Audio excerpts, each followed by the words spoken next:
নমস্কার বন্ধুরা, আমার রান্নাঘরে সবাইকে স্বাগত। আজকে আমি রান্না করব কাঁঠালের দানার ভর্তা। এর জন্য আমি নিয়েছি কাঁঠালের দানা সেদ্ধ করা, আমি নিয়েছি দুটো পেঁয়াজ কুচনো, নিয়েছি 4-5 কোয়া রসুন, গোটা আস্ত রসুন, দুটো শুকনো লঙ্কা, দুটো কাঁচা লঙ্কা, সর্ষের তেল আর নুন।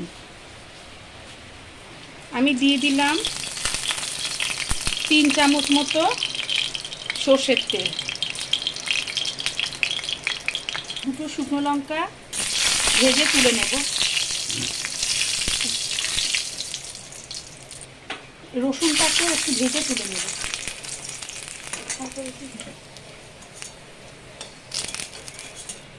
একটু কালো জিরে দিলাম।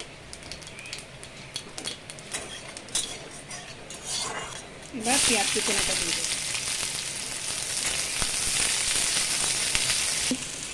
নুনটা এর মধ্যে নিয়ে নিলাম,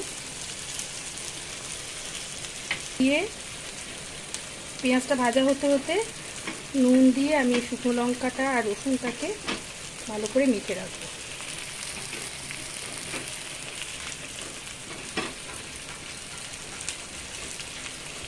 এইভাবে আমি হাত দিয়ে কাঁঠালের দানাগুলোকে মেখে নিচ্ছি। এবার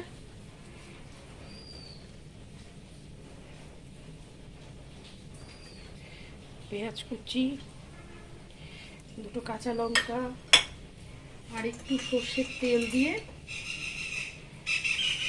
ভালো করে মেখে নিলে রেডি গরম ভাতের সঙ্গে কাঁঠালের দানা ভর্তা।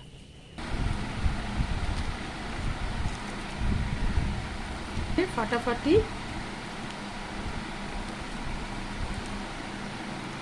খাবেন, কেমন ঝাল।